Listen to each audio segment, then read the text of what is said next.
kepada yang terhormat Ibu Kepala Sekolah SD Negeri Bubuk 04 dan kepada yang terhormat Bapak Ibu Dewan Guru SD Negeri Bubuk 04, saya ucapkan banyak terima kasih kepada Bapak Ibu selaku guru yang telah berkenan hadir dalam kegiatan diseminasi penyebaran pemahaman dan penerapan budaya positif sebagai salah satu pemenuhan tugas dalam pendidikan guru penggerak dalam modul 1.4 bersama saya Emilia Trisnayati SPD CGP Angkatan 11 SD Negeri Bubuk 04 Kabupaten Tegal. Sebelum acara kita mulai acara pada hari ini, marilah kita bersama-sama mengucapkan basmalah bersama-sama. Pada kesempatan hari ini saya akan memaparkan tentang budaya positif. Kenapa sih budaya positif di sekolahan kita perlu diterapkan? Budaya positif di sekolahan kita sebetulnya sudah banyak sekali dan itu perlu diterapkan dan perlu dikembangkan. Kenapa? Karena budaya positif itu sangat penting diterapkan di sekolah kita guna untuk kita memahami budaya positif ini dapat menumbuhkan motivasi intrinsik atau motivasi ekstrinsik dari dalam diri siswa. Bukan hanya sebagai guru saja yang harus mengetahui dan memperdalam tentang budaya positif, tetapi kita juga memiliki kewajiban untuk menyebarkan kepada seluruh warga sekolah akhlak mulia sesuai dengan visi misi kita yang kemarin kita wujudkan, sesuai juga dengan filosofi Ki Hajar Dewantara dan untuk mewujudkan profil belajar Pancasila.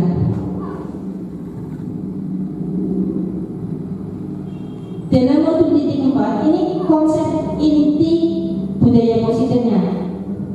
Di sini saya akan terangkan paparkan ada 8 poin. Yang pertama ada perubahan paradigma belajar, yang kedua ada disiplin positif, yang ketiga ada nilai-nilai kebajikan, yang keempat ada kebutuhan dasar manusia, yang kelima ada motivasi perilaku manusia, yang keenam ada posisi kontrol, yang ketujuh ada keyakinan kelas, dan yang ketiga yang terakhir ada segitiga restitusi.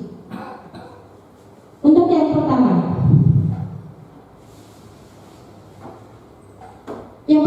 itu adalah pembelajaran dengan paradigma baru. Apa yang dimaksud dengan perubahan dengan paradigma baru? Mungkin Bapak Ibu guru di sini pernah mendengar pembelajaran berpusat pada guru atau biasa disebut dengan teacher center, dan pembelajaran yang berpusat pada murid atau student center. Dari kedua model pembelajaran tersebut, kira-kira Bapak Ibu guru pernah melakukan yang mana? Saat selama ini Bapak Ibu guru itu melakukan pembelajaran berpusat pada guru atau pembelajaran berpusat pada murid? Kira-kira dari kedua pengertian itu, kira-kira siapa yang bisa menjawab apa yang dimaksud pembelajaran berpusat pada guru dan apa yang dimaksud dengan pembelajaran berpusat pada murid?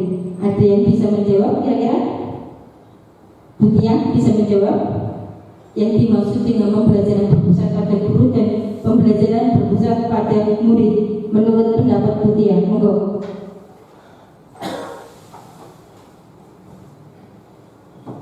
Ya, menurut pendapat saya sudah berpihak pada yang kedua, student center. Contohnya, banyak guru-guru di sini memanfaatkan IT.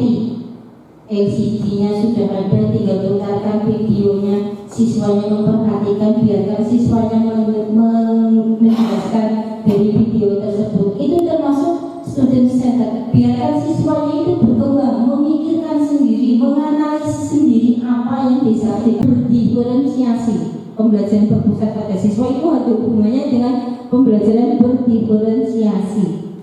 Apa sih pembelajaran berdiferensiasi itu? Pembelajaran dengan paradigma baru. Pembelajaran dengan paradigma baru itu merupakan pembelajaran yang dirancang berdasarkan prinsip pembelajaran berdiferensiasi, sehingga para peserta didik belajar sesuai dengan kebutuhan berdasarkan tahap perkembangan sesuai dengan teori psikologi modern untuk mewujudkan profil pelajar Pancasila. Sedangkan profil pelajar Pancasila itu sendiri, Bapak Ibu guru sudah tidak asing lagi.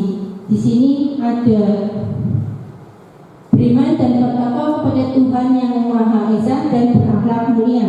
Ini yang pertama. Yang kedua, berkebinekaan global. Yang ketiga, ada bergotong royong. Yang keempat, ada kreatif. Yang kelima, ada bernalar kritis. Dan yang keenam terakhir itu ada mandiri.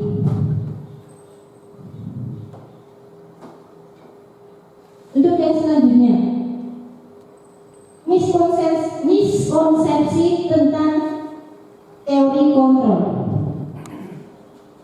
Jadi ternyata Bapak Ibu, kita menganggap bahwa kita itu seorang guru, berhak kita untuk mengontrol siswa kita, tapi kenyataannya tidak. Untuk contoh yang kasarannya seperti yang setelah kita lakukan sehari-hari, kamu salah, kamu harus seperti ini. Kita ibaratnya kayak menghukum. Itu kita mengontrol siswa. Realitas atau kebutuhan kita sama. Semua kebutuhan manusia itu kita sama. Untuk teori kontrolnya, realitas atau kebutuhan kita yang berbeda. Jelas antara murid dan guru itu kebutuhannya berbeda. Yang kedua, semua orang melihat hal yang sama. Setiap orang memiliki gambaran yang berbeda. Jelas antara anak dan guru juga jelas beda. Apalagi antara guru dan anak. Kita sebagai guru saja memiliki hal atau pandangan yang teori kontrolnya. Saya bisa mengontrol diri saya sendiri. Contohnya emosi sekali. Ibaratnya membanting piring saja. Tapi saya bisa mengontrol saya sendiri. Caranya dengan apa? Memendam diam 1000 bahasa. Itu contohnya. Saya bisa mengontrol tadi sudah. Terus yang selanjutnya, pemaksaan ada pada saat bujukan gagal. Dipaksa, dibujuk saat bujukannya itu gagal. Dipaksanya kayak apa? Kita dipaksa. Kamu harus seperti ini. Saya nggak mau karena saya nggak bisa. Tapi dipaksa, dibujuk, dipaksa, terus dibujuk, dipaksa mana? Teori kontrolnya, kolaborasi dan konsensus menciptakan pilihan-pilihan baru. Menciptakan pilihan-pilihan bagaimana supaya saya yang selanjutnya. Nah, di sini saya akan menerangkan tentang disiplin positif. Disiplin positif itu ada namanya yang namanya peraturan. Peraturan di sekolah kita semuanya sudah membuat. Peraturan sekolah itu apa saja? Banyak sekali. Semuanya untuk contoh, datang ke sekolah tidak lambat, membuang sampah pada tempatnya. Terus apalagi berpakaiannya rapi, memakai atribut lengkap saat upacara. Itu semuanya peraturan sekolah. Apa bedanya peraturan sekolah dan keyakinan kelas? Nanti di belakang kita akan bicarakan satu per satu. Di sini yang dimaksud dengan disiplin positif itu adalah suatu pendekatan untuk menerapkan disiplin diri anak tanpa hukuman dan hadiah. Maksudnya di sini sampai sini paham? Yang dimaksud disiplin positif adalah suatu pendekatan untuk menerapkan disiplin diri anak tanpa hukum. Institusi atau organisasi itu ada profil pelajar Pancasila seperti yang saya sebutkan tadi. Profil pelajar Pancasila ada 6: beriman dan bertakwa kepada Tuhan yang Maha Esa dan berakhlak mulia, berkebinekaan global, gotong royong, mandiri, kreatif dan bernalar kritis. Terus Ibu Primary Years Program atau PYP itu meliputi ada toleransi, rasa hormat, integritas, mandiri, menghargai, antusias, empati, keinginan, kreativitas, kerjasama, percaya diri dan komitmen. Terus yang ketiga ada keterampilan hidup atau life skill, dapat dipercaya, lurus hati, pendengar yang aktif. Ini kebutuhan dasar semuanya. Entah itu guru atau siswa, itu pasti memiliki kebutuhan dasar. Kebutuhan dasar tidak terpenuhi, maka yang akan terjadi peserta didik atau berperilaku yang tidak sesuai dengan aturan atau keinginan kita. Kalau kebutuhan peserta didik kita tidak dipenuhi, salah satunya nanti kita akan bahas, pasti mereka akan berbuat atau berperilaku yang tidak sesuai dengan keinginan kita. Apa sih yang dimaksud dengan kebutuhan dasar?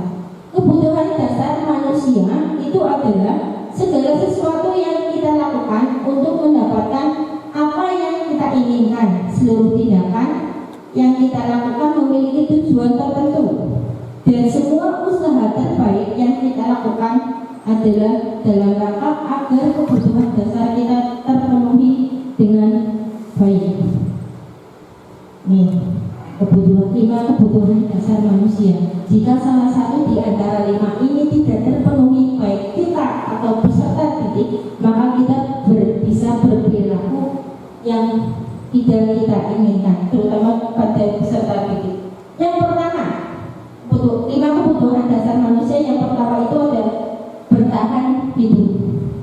Itu meliputi kebutuhan yang bersifat fisiologis untuk bertahan hidup, misalnya di kesehatan, rumah, dan makanan. Itu jelas setiap hari kita butuhkan.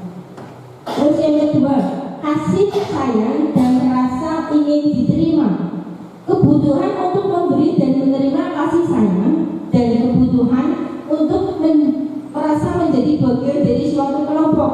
Keinginan untuk tetap terhubung dengan orang lain seperti teman, keluarga, pasangan hidup, atau teman kerja.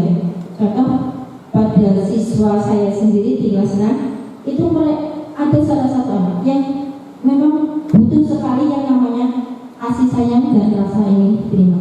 Dalam bekerja kelompok mereka itu, salah satu siswa itu ada yang merasa minder. Saya nggak mau berkelompok dengan dia karena dia itu mengaku yang kita miliki, terutama yang berkemampuan IT, teknologinya tinggi, bisa mampu, itu bukannya menjadi sombong, tapi itu adalah nilai harga diri. Seperti posisi saya di sini. Saya ini di sini seorang calon guru penggerak angkatan 9. Ini bukan kemauan saya.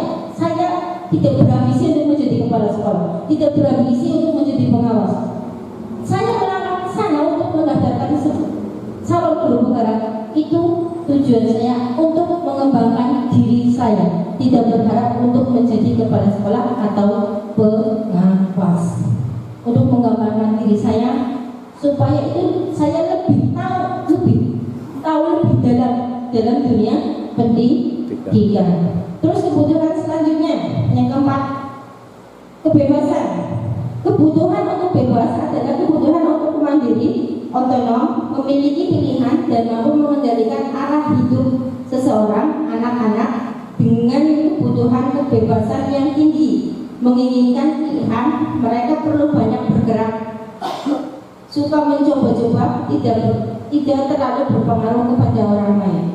Kebebasan, setiap orang, saya yakin semuanya ingin bebas. Bebas dalam arti ada aturannya,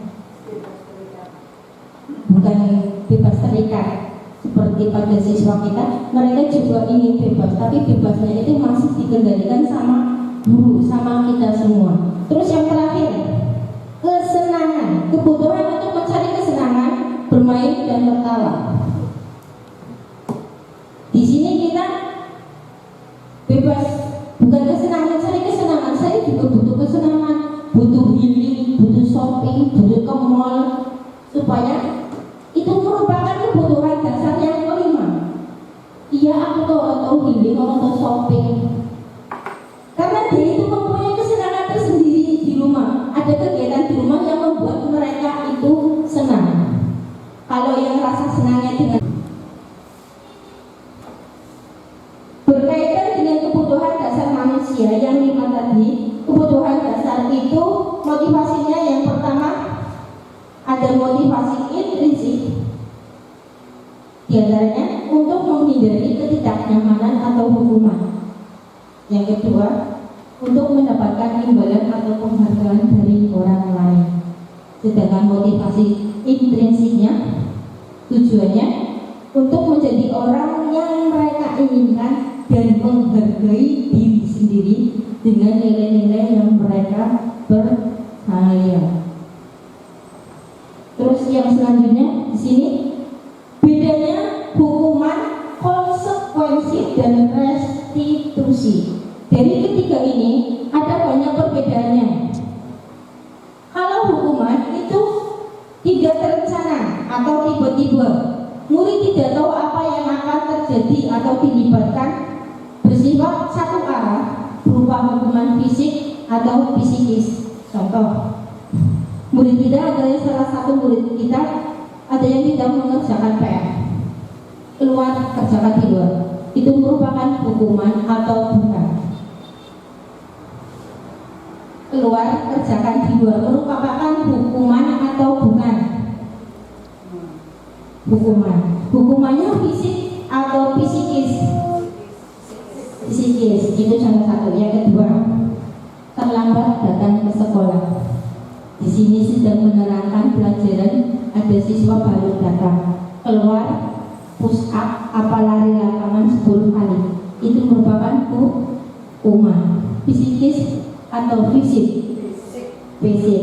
Terus yang kedua, konsekuensi. Apa yang dimaksud konsekuensi? Nanti Bapak Ibu guru bisa membedakan antara hukuman, konsekuensi, satunya restitusi. Konsekuensi itu sendiri itu adalah terencana atau disepakati sesuai peraturan, murid tetap dibuat tidak nyaman jika guru selalu memonitor. Ini biasanya diterapkan pada peraturan sekolah. Murid peraturan sekolah, peraturan kelas.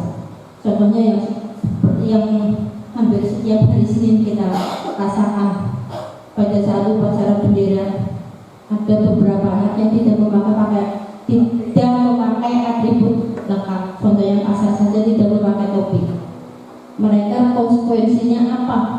Harus terpisah dari barisan kelas mereka masing-masing. Itu sudah terencana. Ada sebagai penghukum, ada kala kita sebagai teman, ada kalanya kita membuat rasa bersalah, ada kalanya kita sebagai pemantau, dan ada kalanya kita sebagai manajer.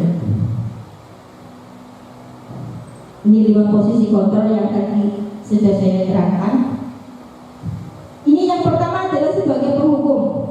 Seorang penghukum bisa menggunakan hukuman fisik maupun verbal. Orang-orang yang menjalankan posisi penghukum senantiasa mengatakan bahwa sekolah memerlukan sistem atau alat yang dapat lebih menekankan murid-murid lebih dalam lagi.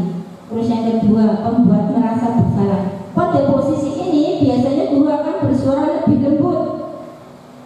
Membuat rasa bersalah akan menggunakan keheningan yang membuat orang lain merasa tidak nyaman, bersalah atau rendah diri. Yang ketiga, teman, guru pada posisi ini tidak akan menyakiti murid, namun akan tetap berupaya mengontrol murid melalui persuasi. Posisi teman pada guru bisa negatif ataupun positif. Positif di sini bisa berupa hubungan baik yang terjalin antara guru dan murid.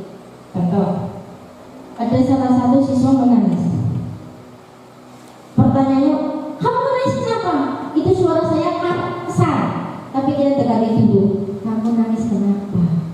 Itu adalah posisi kontrol yang ketiga. Sebagai teman ditanya, bisa nangis kenapa? Sebabnya apa? Ditanya dulu. Terus yang keempat, sebagai pemantau. Pemantau berarti mengawasi, itu membuat keyakinan kelas. Bedanya keyakinan kelas dengan peraturan kelas. Kalau peraturan kelas itu lebih condong ada sanksinya, ada hukumannya.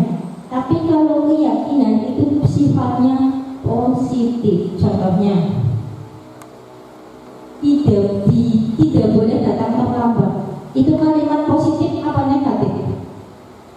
tidak boleh datang terlambat. Positif apa negatif? Negatif. Kira-kira positifnya apa? Kira-kira kalau datang terlambat berarti kan dia mempunyai hukuman atau konsekuensi. Saya harus apa? Nah sekarang kalau positifnya datang tepat waktu bisa, kedisiplinan juga bisa.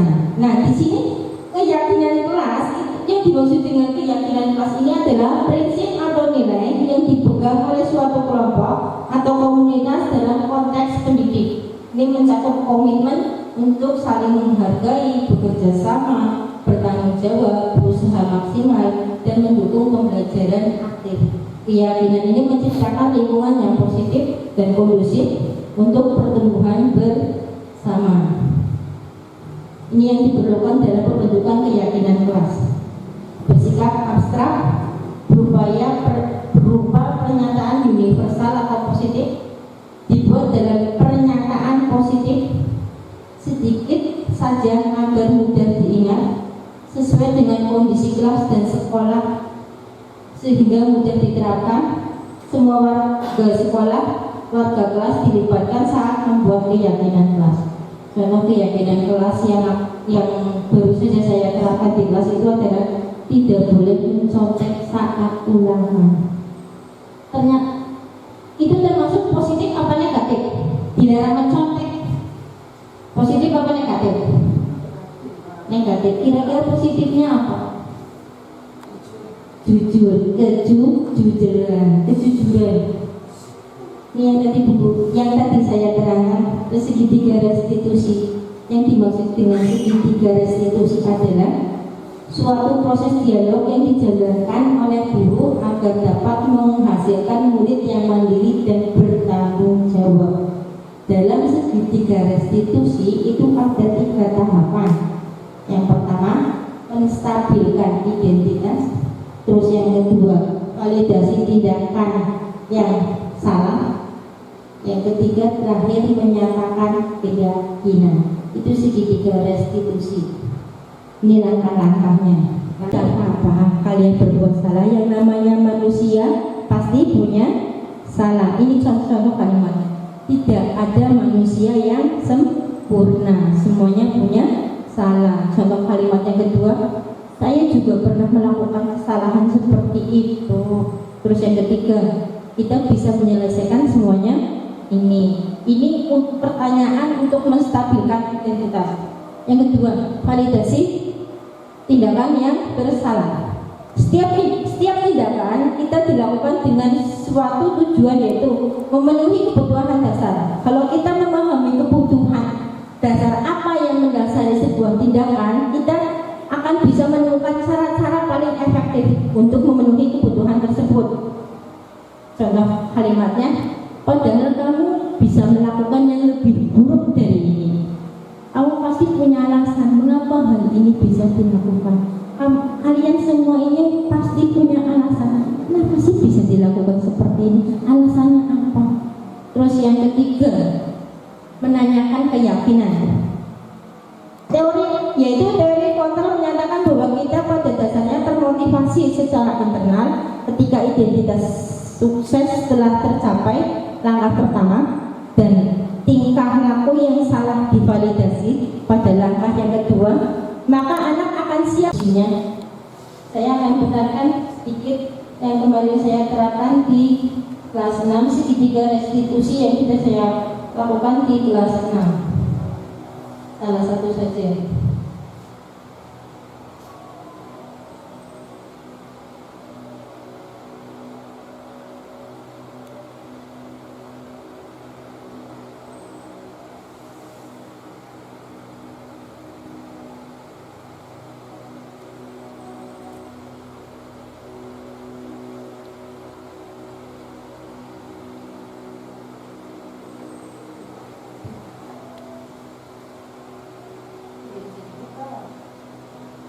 Dan sekiranya cukup sekian Bapak, Ibu. Terima kasih atas kehadirannya. Assalamualaikum warahmatullahi wabarakatuh.